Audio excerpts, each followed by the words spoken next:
Et 7h37, bonjour Adrien Gendre. Bonjour Bruce. Votre invité ce matin est le député Renaissance des Yvelines, Carl Olive. Bonjour Carl Olive. Bonjour Adrien Gendre. Avant d'en venir à l'actualité du gouvernement, un mot de ce drame hier à Grenoble avec cet agent municipal tué par arme à feu en marge d'un accident de la route. Le maire de la ville, Éric Piolle, a pris la parole hier. On aurait pu être à sa place, il l'a redit à plusieurs reprises.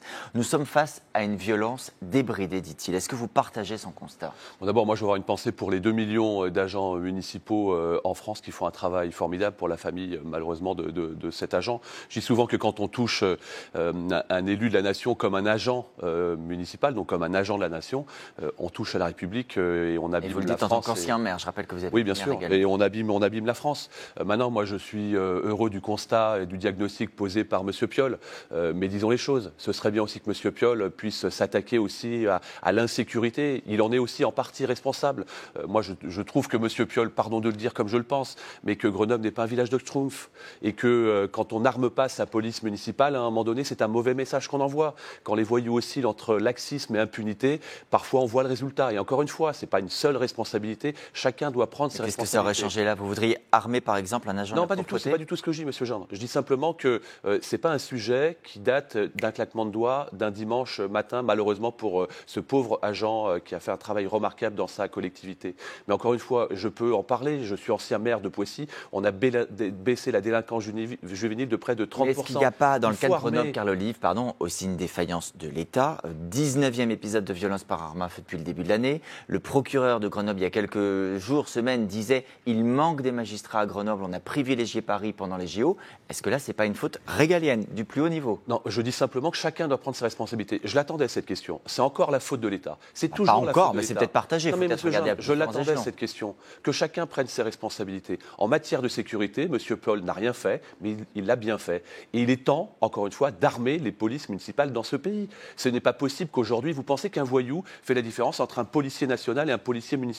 Ben voilà à quoi on peut s'en tenir. Et encore une fois, chacun prend ses responsabilités. Et vous avez raison, l'État doit aussi prendre les siennes en manière de renforcement de budget pour la sécurité, c'est ce qui s'est passé. Pour la justice, c'est ce qui s'est passé, mais il faut encore aller plus loin. Ce sera donc l'un des chantiers du futur gouvernement qui est en cours de composition. Marine Le Pen s'est exprimée hier à ce sujet. Elle dit d'ores et déjà qu'il ne lui paraît pas très raisonnable de censurer le futur gouvernement. Juste après la déclaration de politique générale du nouveau Premier ministre Michel Barnier, qui est prévue début octobre, elle attendra les actes.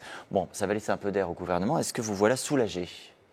Je suis soulagé qu'il y ait un Premier ministre. Je suis heureux que ce soit Michel Barnier qui coche un certain nombre de cases, pardonnez-moi cette expression. Monsieur Barnier a connu le terrain, il a été député, il a été sénateur, il a été commissaire européen. Et soulagé et heureux de cette bienveillance de Marine Le Pen ? C'est pas un sujet de bienveillance de Marine Le Pen, pas plus que du côté exécrable de la France insoumise. C'est que les Français souhaitent que ce pays avance. Et moi, je veux faire gagner Michel Barnier. Je ne le connais pas particulièrement, mais faire gagner Michel Barnier, c'est faire gagner la France.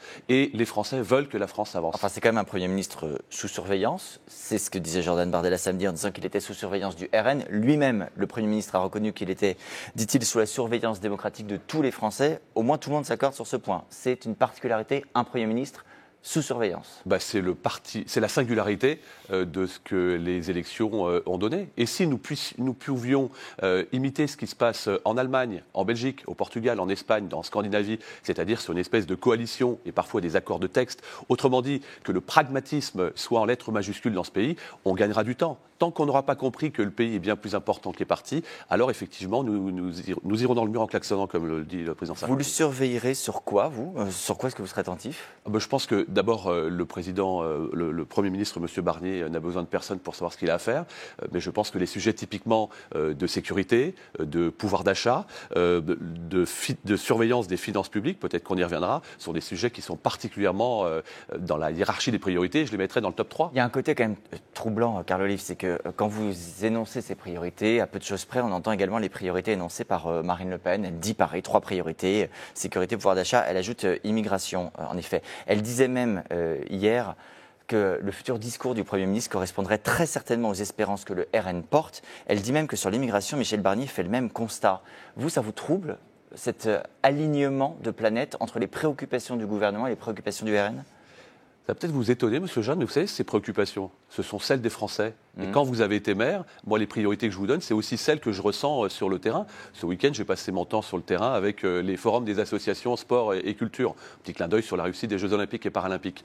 Formidable, avec une explosion. Donc le RN avait raison dans son diagnostic et constat. Mais c'est pas que le RN avait raison, c'est que les maires de France ont raison de dire que nous avons aujourd'hui une obligation de protéger les Français, d'être dans la réciprocité entre les droits et les devoirs, faire en sorte que le frigo se remplisse. C'est ça qu'attendent les Français, c'est pas autre chose. Et personne n'a le monopole de ces deux sujets, que ce soit à l'extrême droite ou à l'extrême gauche. Et je m'en satisfais. Et je suis heureux que Michel Barnier ait évoqué ces deux principaux sujets, notamment lors de sa première prise de parole. Je parlais de la déclaration de politique générale. Donc c'est le moment où le Premier ministre va dire ce qu'il entend faire réellement, parce que là on ne sait pas exactement sur quel programme il compte gouverner. Il dit lui-même octobre. Ça veut dire qu'il n'y aura pas ce qu'on appelle de session extraordinaire, pas de réunion des députés anticipée dès le mois de septembre. C'est pas trop tard, octobre, vous, ça vous convient ? Bon, il n'est jamais trop tôt, il est souvent trop tard. Je pense que le projet de loi de finances devra... Un peu plus tôt, ça vous aurait été aussi ? Bah évidemment, mais un peu plus tôt aussi un Premier ministre, et puis un peu plus tôt le fait que la France se porte mieux. C'est une demande aussi de la présidente de l'Assemblée, Yael Braun-Pivet, qui dit qu'il faudrait une session extraordinaire pour commencer tout de suite, oui, le Premier ministre à travailler. Il y a tout simplement des équations qu'on n'attendait pas, qu'il va falloir résoudre, et l'important, c'est que la première des priorités, c'est que ce projet de loi de finances puisse passer, pas pour faire plaisir au gouvernement, pas pour faire plaisir à M. Barnier, pas plus aux partis politiques, pour faire en sorte que notamment les fonctionnaires de ce beau pays puissent être payés en temps en heure, parce que ça fait aussi partie de cet accord. Pour faire des économies aussi, le président de la Cour des comptes, Pierre Moscovici, dit qu'il va falloir faire 100 milliards d'euros d'économies en 3 ans. Donc si on ramène par an, ça fait à peu près 33 milliards. C'est un objectif qu'il faut se fixer ?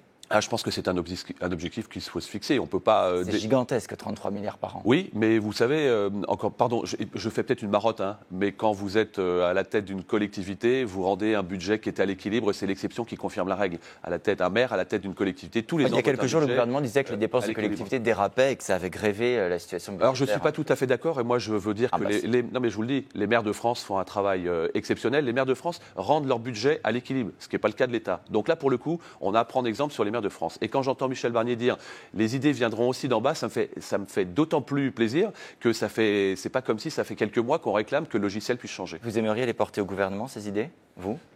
Je ne vois pas quelqu'un qui est appelé à dire aujourd'hui, si on veut que le pays avance, dire non, un petit bras d'honneur, ça ne m'intéresse pas du tout. Quand on est amoureux du pays comme moi je peux l'être, si on peut être utile, il ne faut pas se poser de questions. Est-ce que vous pensez que pour respecter une forme d'alternance, il faudrait qu'aucun des ministres actuels démissionnaires ne fasse partie du prochain gouvernement? Qu'est-ce que vous pensez de cette idée? Monsieur Toussaint, je pense que quand vous êtes compétent et que vous avez une efficacité à la clé et que vous avez l'engagement d'État chevillé au corps, il n'y a pas de question à se poser. Je pense que M. Barnier ne se posera pas de questions si il propose à Mme Dati, à M. Darmanin, par exemple, de rester dans le gouvernement. Après, il y a beaucoup de forces vives dans ce pays qui méritent effectivement d'apporter leur contribution. Une toute dernière question. Vous êtes député, mais aussi membre de la Ligue de football professionnel. Vote crucial demain pour l'avenir du foot en France, notamment l'avenir des clubs de Ligue 1, avec l'élection du président. Vous allez voter pour qui? D'abord, moi, je vais voter pour le football. Parce que c'est important. Je me félicite qu'il n'y ait non pas un seul candidat à la présidence en la personne de M. Labrune, mais un second. Moi-même, j'aurais pu être candidat, puisque je fais partie des 3 candidats. Vous avez renoncé? Indépendants. Oui, j'ai renoncé parce que ça fait 2 mois que j'ai été élu et je ne veux pas faire un bras d'honneur pour le coup à mes électeurs. Et donc mais je me satisfais effectivement qu'il y ait en quelque sorte une espèce de métamorphose qui va se produire. La bonne nouvelle de ce matin, c'est peut-être opportun, la baisse des abonnements d'Azone, le diffuseur, qui a décidé effectivement d'apporter sa contribution sur le sujet. Donc vous ne voulez pas révéler pour l'instant votre Je le révélerai demain à l'ensemble de ceux qui sont concernés directement. Merci beaucoup Carl Olive, merci Adrien Gindre.